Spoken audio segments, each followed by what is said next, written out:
Jersey bound, and sound asleep, they'll find you at your most vulnerable. Hold position, speak up. I just remember being really excited, like this is actually happening, like we're actually going to get in the fucking van and do it. We started touring with just a sampler. We had an Equal Vision sampler that had one song on it, which was Delirium Trigger. It all seems like kind of a blur now, but man, we hit the road like making up for lost time. I think that was one of the most insane tours we ever did because it was like kids, you know, just jumping on the road, seeing what it's like, you know. No dough in our pockets, let's just go and see what we can get.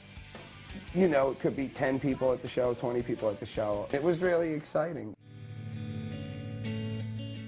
I, for one, thought that how it worked is you get a record deal and then you go on tour and you make money, you're paid. You know what I mean? I knew nothing about climbing in a van, sleeping, you know, underneath the van if it's too hot out at night. And, you know, that's what we did. Once, this is how we slept.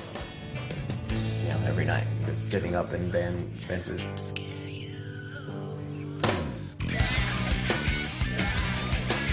It wasn't just overnight. I mean, they really started at the beginning and worked their way up. I think we owe our career to all that work we did back then.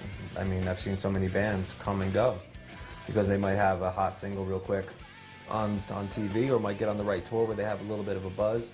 But, you know, we just kept coming back.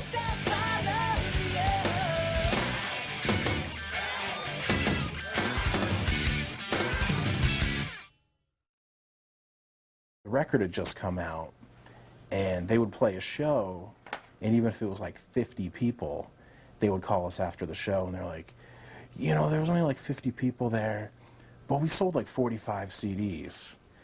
And we were like, and they're like, is that good? And I was like, yeah, that's good. That doesn't happen. If you're selling a CD to almost every person that's there, something magical is happening.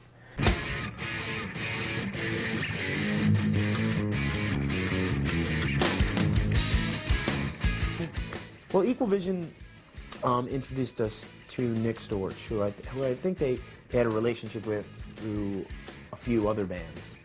And that transition seemed very smooth. It kind of happened really, really quickly, where we just took the band on and we ran with it. I worked with other bands, but none of them really had the quick rise that those guys did. I think people's jaws hit the floor. Like, what the fuck is happening? This band's blowing people's minds. This kid can play guitar. I think I was in shock too. I was like, wow, I just started being an agent. This band's happening. What am I gonna do? It was scary. Just had to get in there and grow with them and fight for them every step of them. I mean, it was back when bands could tour 300 days a year, and that would work. We learned a lot from him. He was one of the guys that I used to call every day. They worked constantly. They never said no. I'd call Mike, hey Mike, you wanna do this? Yep, we'll do it. Well, it's a 10-hour drive, we don't care, we'll do it.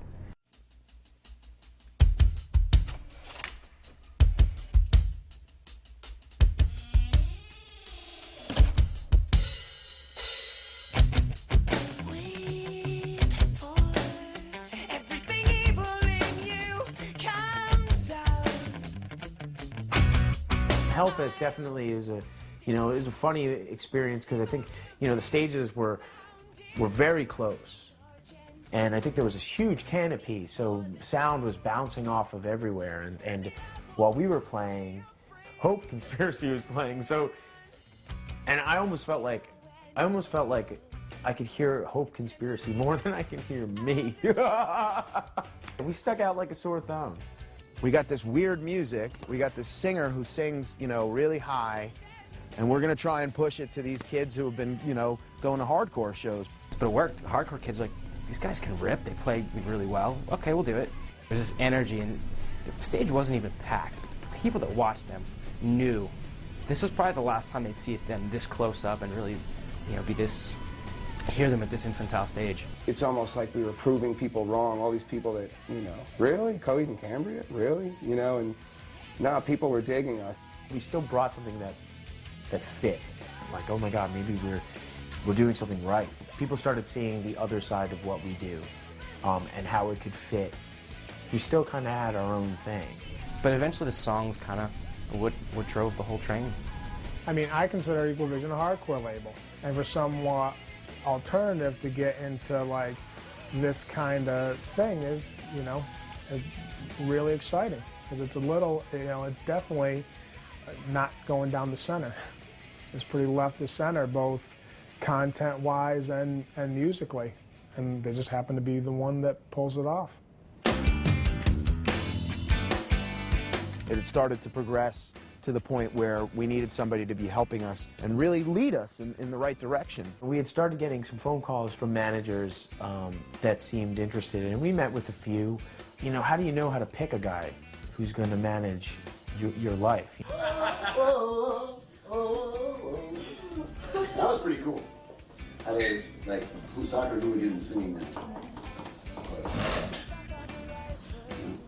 Boy, I just killed it. Wow, you just silenced the room. But I had started talking to Blaze on the telephone. I almost kind of knew him before I met him. You know, same kind of vibe. The dude just was on the same page with us. I remember this one kid in particular talking about them on the Sparta message boards and how awesome that this is the best band in like so long and all this stuff. So I was reading those message boards and I started listening to them, and I got their record and I listened to it. And actually, there's some friends of mine that were A&R, were looking for new bands, and I was saying, hey, you should check out this band. I'm not particularly, the first couple of times I listened to it, I'm like, I'm not sure I get it, but you should check this out because the kids are kind of going nuts for it. But then I started listening to the record more and more, and I started liking it. That was kind of the kicker, was seeing them live. It was like, wow, these guys are awesome. They're just different. We called him one day when he was on his way to London. He was going out for another band that he was working with. And right before he got on his flight, we had told him that we wanted him as our manager. He came back a couple of days later and he received a shitload of emails and texts saying, sorry about the band, not gonna happen, blah, blah, blah. We had been touring for like a year and a half straight.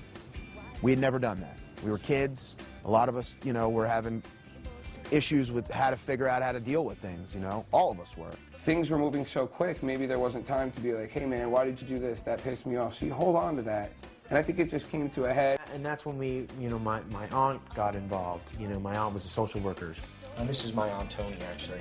Acted as mediator, a therapist, and things like that. And so I just kind of wanted to communicate to the guys just kind of how I felt and just kind of resolve it. I mean, here we were doing our dream, and I didn't want to throw it away. I remember it being like a definitive moment for us. And I remember walking out of there, and we went and all, I think we like had some food or something, and we were friends again, and it was great, it was cool. I was a big fan of the band. Like, when I heard Second Stage, they opened up for a band that I was tour managing called River City High. Their agent didn't want to take out Coheed, and they were opening first of four. And me and the singer James were like, dude, this band's fucking awesome, like, let's bring them out. The last show of the tour, 350 people came in Virginia Beach, Virginia, and 343 left after Coheed played. Oh, fuck. Writer's block.